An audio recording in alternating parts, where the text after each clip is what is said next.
Hello there YouTube, and welcome to another video. I know I haven't been making a lot of YouTube videos surrounding New World content in the past couple of months. I've been really focused on just streaming, playing the game over on Twitch, twitch.tv/Palmadelic.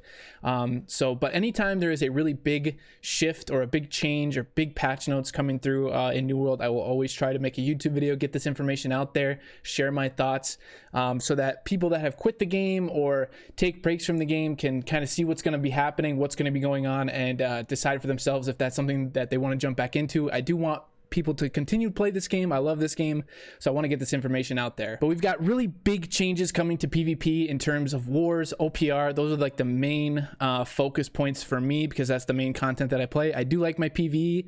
I'm not going to go over any PvE or crafting or anything like that in this video. This video is going to be specifically to the big changes coming to PvP in terms of wars, OPR, and weapon balancing and things like that. If you guys find this video informative, you guys like the video, be sure to like the video, subscribe to the channel, and let's dive in. So the first thing we'll dive into is PvP enemy persistent spell VFX. Added visuals for enemy players' persistent spells that appear around the volume to differentiate them from friendly spells. So what this is going to do is going to be red and blue indicators on whether or not it's an enemy spell or a friendly. I haven't seen a lot of different changes for this. I really hope that what we end up getting in the long run is going to be just everything is an indicator, a visual indicator, whether it's an enemy, ice wall, oblivion, sacred, grav, just every single thing that is used by the enemy team. I would like it to be red so I can know whether or not to jump into it,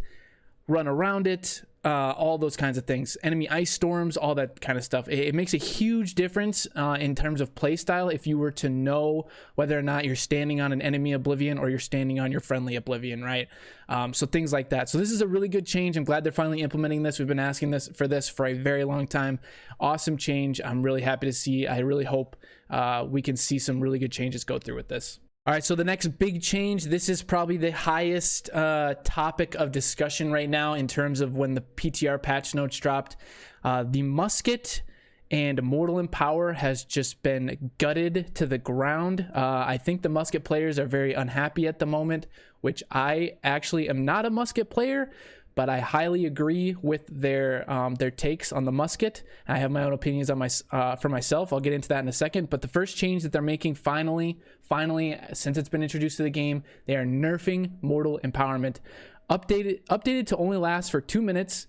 Remove the ability for the duration to be refreshed for each kill. Reduced max stack size to 10. This is big, massive, huge. They're gutting Mortal Empowerment.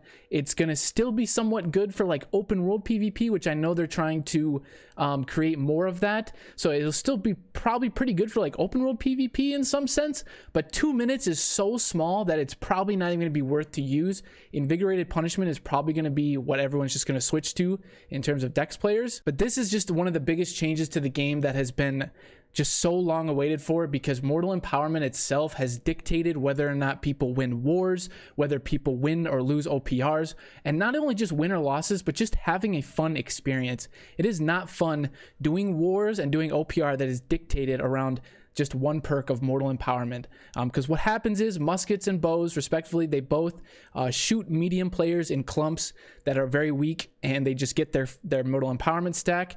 Once they get up to that 8, 9, 10, 11, 12 Mortal Empowerment stacks, then they start shooting on the light players and start just 2-tapping, 3-tapping healers, light great swords, light fire staffs, light mages. With this change, I really feel that the game will feel a lot more fresh and a lot more new, and a meta will start to shift in terms of less Dex players, which is fine. I think there's still going to be musket and bow players in wars and OPR, and still going to be useful, but it's not going to be so overtuned to the fact that, once again, not only is it dictating wins and losses in both OPRs and wars, but it's also just dictating the fun that people are having in those two game modes. Okay, so now let's move on to the musket changes. Once again, I have my opinions on this. I am not a musket player by any sense. My musket on my main account is not even level 20.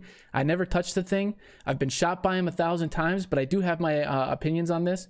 The ability updates, traps, they adjusted those. Tuned aim down sight accuracy to reduce effectiveness of rapid long range shots. Accuracy will be reduced when moving and aiming quickly. New passives, updated the musket's aim reticle appearance to better function with the musket accuracy system. So I will go ahead and kind of give you guys an idea of what this looks like. So as you can see, the crosshairs for the musket are just massive now. There is a huge bloom. All they did, they're saying that they're adding like accuracy to it, and they're trying to make an identity for the musket, but all they did was add bloom.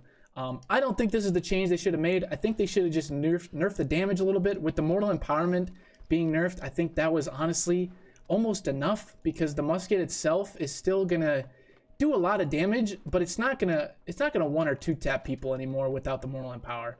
It still will do significant damage to create pressure on healers and light mages in wars, along with like OPR and things like that.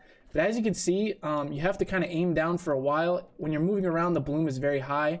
You can't just like shoot the musket right off of moving. As you're moving around, it's a very high bloom. But as you can see, my reticle is still on the dummy, and I am like missing some of my shots.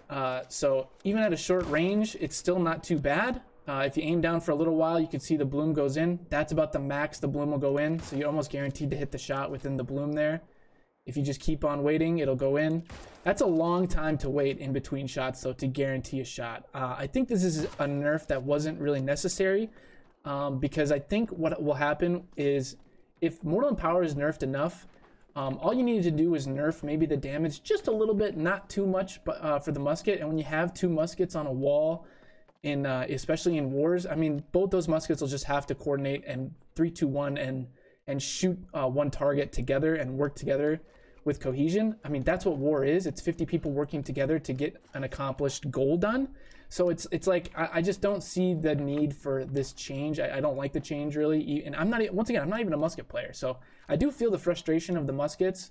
I don't feel the weapon is completely gutted, but it is definitely a huge change. As you can see, when you're like standing up on a wall in PvP, in wars and stuff like that, you're shooting targets from a far away distance. I mean, that's 50 meters. You know, people are always fighting by bonfire. This is 45 to 50 meters right here. So that's kind of the range where most people are shooting. When people are into their road, it's around 30 meters. So I'll kind of just show you like what it looks like from like that same amount of range. So as you can see, like this is about 30 meters here. So with the bloom procced, I'll just kind of rapid fire this. And as you can see, the dot in the middle is right on the target. So I am still hitting all my shots.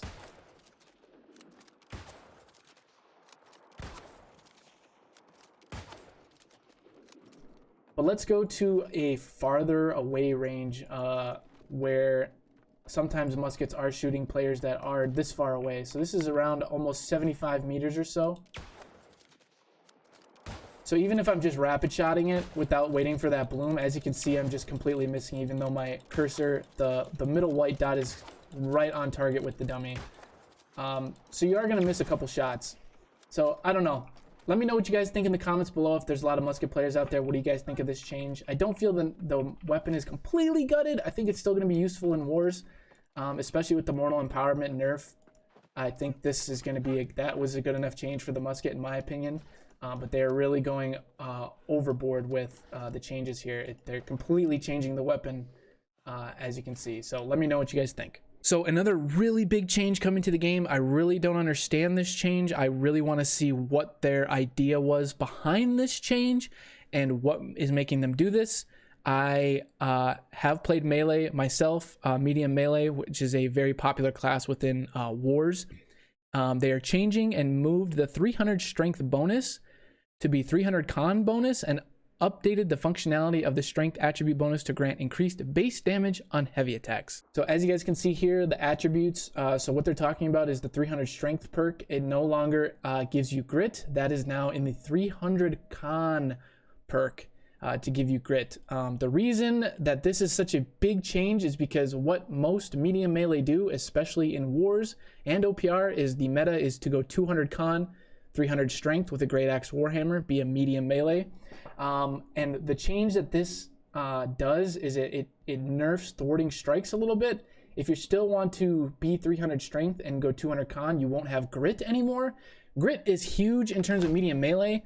Medium melee is one of the hardest classes to play in the game. It's one of the highest skill gaps. It's also one of the hardest without somebody being able to just kind of heal you and pocket heal you in wars and OPR. I mean, go ahead and make a medium melee set and solo queue OPR. It'll be the most miserable experience of your life. It's so hard to stay alive because you don't have any range. You don't have very much mobility.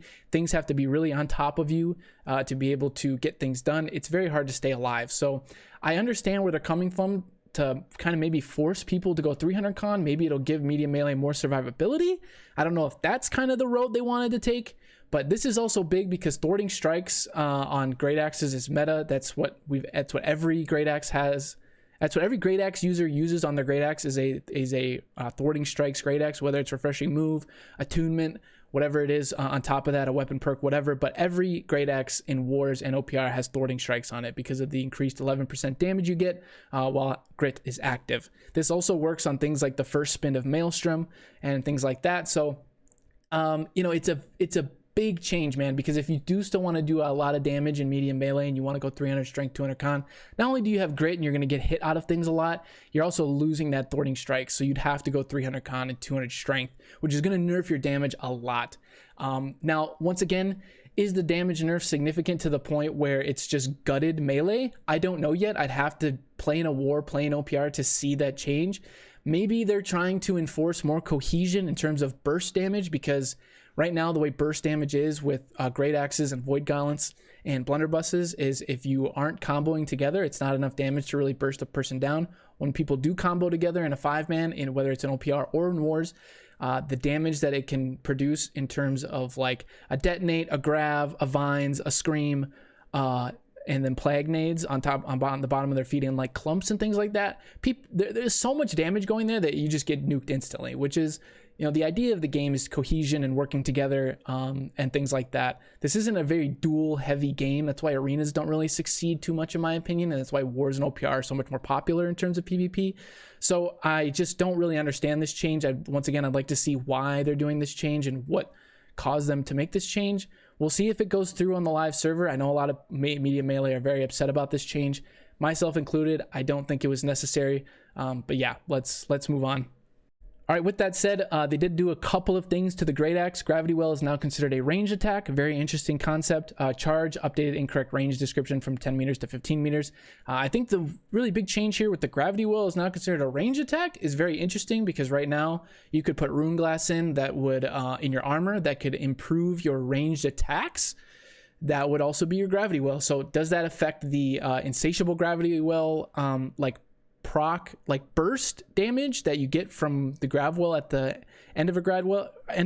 Like is being able to slot like ranged attack rune glass in your armor gonna increase the damage that it does with gravity well? I don't know. I'd have to test it. We'll see. But I think that's a very interesting take. To kind of roll off the 300 strength perk, I know a lot of great sword users also sometimes in light, if they're like a chase down build, they go 200 con, 300 strength to be really tanky, but be able to output a lot of damage. So here are some of the great sword things that they're changing. I'm not going to go through everything, but they tuned the primary and heavy attack homing to be consistent with other melee weapons. This is huge because it does feel impossible to get away from a greatsword with the homing on it. I'm not going to read through everything, so be sure to check out the patch notes. I have linked them in the description below. Be sure to look at that and be sure to read through these yourself. But they did kind of adjust the greatsword a little bit, kind of just nerfing damage a little bit because it is tuned very high right now. This is what every video game does though. When they release new weapons, new content, it's always broken, right? The blunderbuss was broken, the void gauntlet was broken, and now the greatsword is broken too. So that's just how the game goes. No matter what, they're always going to introduce a weapon. It's going to be way overtuned, and that'll be the meta, and then eventually get nerfed. So this is the first nerf, real big nerf coming to the greatsword, which is finally which it's been in the game for a little bit too long. I wish they would have nerfed it a little bit earlier, but I'm fine with this change. I'm glad that the greatsword is finally getting nerfed a little bit. Okay, moving on to the bow. A couple changes here, not too significant. They are just reducing some of the passives within the bow tree to reduce damage a little bit. I think this is fine. I don't think that the bow has been gutted by any means. It's still going to output a lot of damage. Once again, the mortal empowerment nerf is the real change here. The bow is still going to be able to put out significant amount of damage to solo targets if you're good enough in terms of like healers, light mages, and things like that. You're still going to be able to kind of get those duels down in like OPR in wars and even arenas and things like that. But the bow, not too crazy of a nerf, just nerfing the damage on some of the passes a little bit. I like these changes. I don't think you're going to see too many bow users too upset about these changes. The bow is still going to be really good in like OPR and wars and things like that. Okay, moving on to the fire staff. Fire staff got a massive overhaul. I am not going to go through everything. I will kind of highlight some of the things that I've seen in game here for you in just a second here. But the meteor shower got changed, pillar of fire got changed, the ultimate, the rune of Helios got changed. They've kind of nerfed damage here and there. They've kind of increased damage here and there. It's all different now. They've changed up a lot of the passives and things like that. So I'll kind of fly through the fire staff as quickly as possible. I'm not going to read all this. Once again, check out the patch notes in the description below, and let's kind of showcase the fire staff here. Okay, so some changes that they've come with the fire staff in terms of like passives. Nothing too crazy, but like for instance, this used to just be light attacks. Now it's heavy attacks will inflict burn. Heavy attacks now trigger a 1 meter splash on impact, which is just more AoE fire damage. So they've changed up a couple of the passives, nothing too crazy, but just to showcase some of the changes. For instance, meteor shower, no longer do you have to just stand there casting like an idiot while meteor shower is going off. I do like this change. I think it's really good. So as soon as you activate it, now you can move around and the meteor shower will still be going on for a couple of seconds. As you can see, the rune of Helios is massive now. Pillar of Fire got a good quality of life buff where it just casts a lot faster. But these fire staff changes are good. I think we're going to see the fire staff be used a lot more in wars and in OPR again because of the changes that they're making. They really gutted the fire staff a couple of months ago and not a lot of people were using it.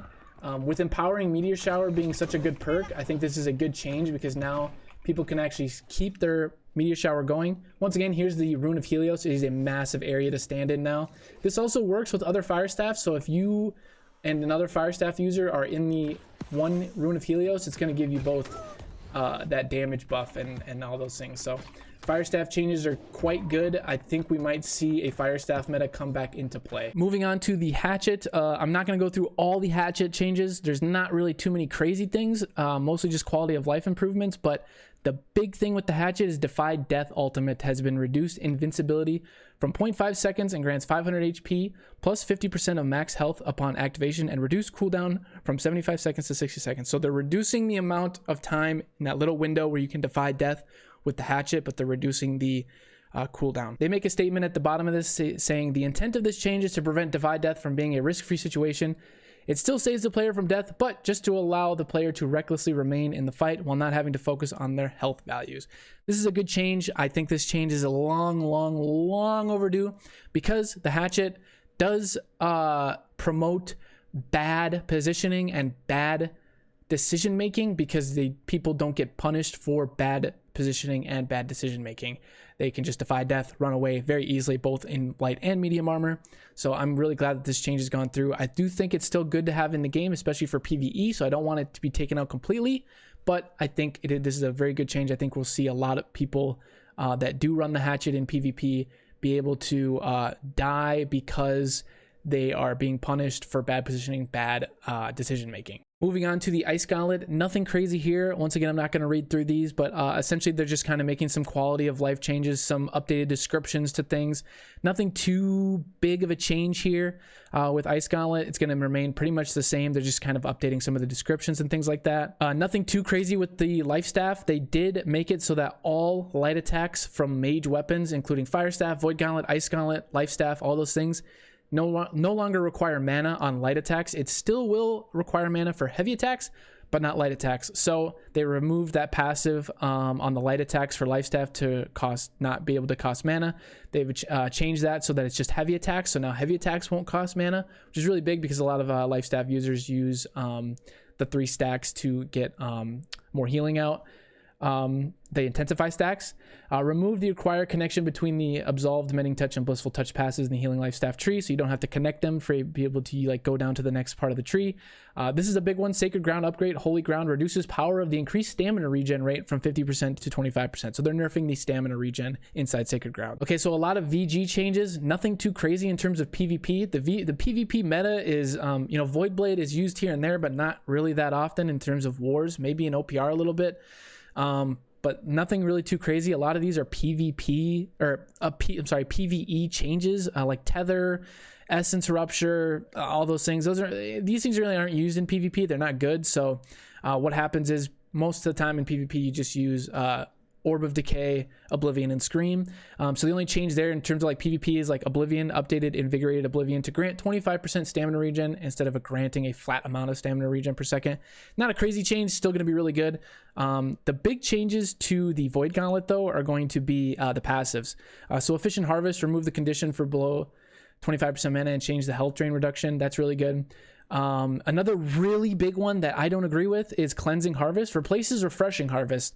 So Refreshing Harvest was when you right click on the VG to like kind of drain your health. That's going to reduce your cooldowns. This was a kind of a skill gap within the VG play style, especially in like wars and OPR and things like that. Because if there's a VG out there that's really good at managing their right clicks to reduce their cooldowns, they're going to output more, not only just damage, but like just utility to their army and in OPR and things like that. And if there's another VG that isn't doing that, well, then that's a skill gap, right? So they're removing that completely, which is something I don't agree with. I don't think that was a change necessary. I do like the change in terms of like being able to use the right click to remove debuffs. I think that's really cool, but I just don't think that was a necessary change. I'd rather have the cooldown reduction. So now it's kind of a lower of skill gap, which I don't like that they're doing.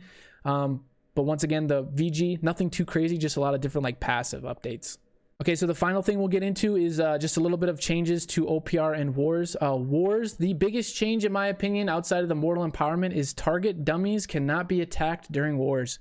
This is really big because I don't know if a lot of people know this. I don't know if a lot of people that don't do Wars know this, but essentially what happens on defense in Wars is once the fort fight starts and people are assigned to holding down different gates, whether it's the B gate, the left gate, the right gate, what happens is before a push is about to happen from the attacking side to try and get in through the gates, what happens is Ice Gauntlet users, blunderbuss of VGs, they both just perma put ice walls up at the gates, and then after that they have what happens is most people have refreshing move on their Ice Gauntlet, so they auto attack the dummies to proc their refreshing move, get ice walls up faster, making it harder to get inside gates. Not only does this proc refreshing move, but it does damage that also builds your ultimate. Same with Great Axe users, they hit the dummies to proc their refreshing move to get their grav walls back, get their cooldowns back, but it also does damage, gaining their ultimate ability back, whether it's detonate, stone forms, vines especially is a very big one, hard to get through gates when there's just perma vines at the gates. So this is big, man. This is extremely big. This is a change that needed to happen as soon as ultimates came into the game, because all that happens is defenses, it's just people just hitting dummies, and it's just brainless, man. It's just a low skill gap in terms of like strategy. Another big change that they're making is defenders can now select the spawn points inside the fort. This is really big. This could help with the 3 flag problem that they're having right now. What happens in Wars, and I don't know if the devs are even aware of this or if they even care, but essentially for the past like almost year now since they've made the change where defenders spawn inside the fort instead of outside the flags, nobody in the most competitive Wars tries to defend all 3 flags. They just drop 1 flag on the side, defend the easier flag on the side, give up B, and then you fight on the last flag on the side, either whether it's C or A, and then you get into fort in like the first 10 minutes. That's typically what happens in the most competitive Wars. So right now, you know, maybe this could help with the idea of being able to defend 3 flags. Probably not, but being able to choose where you spawn inside the fort is really good in terms of trying to get back out to the fight, because sometimes you spawn on the opposite side of where the team is fighting or where you're assigned to go on a defense, and so that's just a really good change. Attacker siege weapon blueprints for tier 2 and tier 3 are now auto build themselves when being placed. This is a good change. I don't really care for it too much. Not a lot of people use a lot of siege on attacks in Wars really. Okay, Outpost Rush. Increase the amount of an individual score players get while capturing or contesting the OPR claim circle. Has no effect on overall team score, just personal score. This is really good. This will influence people to really try capping more flags and things like that. It could promote back capping and annoyance when you're just, obviously you're probably going to lose the OPR and you're starting to get spawn camped. And then as you're, you know, trying to just get the game over so you can kind of GG move next, people are going to just keep kind of back capping and you're just going to be running around, and it's kind of annoying, but we'll see how that plays out. Remove duplicate kill confirm messages when you kill another player. Awesome. But that's going to be it for the video, guys. Those are the big changes, my thoughts on those things as well. These changes are going to change the game up immensely, especially with like Mortal Empowerment, the Strength, Grit perk change, the Musket change. These are all extremely big things that have dictated wars in the past like 6 months since Mortal Empowerment has been introduced. So I'm excited to see how it affects both OPR and wars. I'm extremely excited. So once again, if you guys like this video, be sure to like the video, subscribe to the channel, check out my Twitch, twitch.tv/Palmadelic, and I will see you guys in the next one.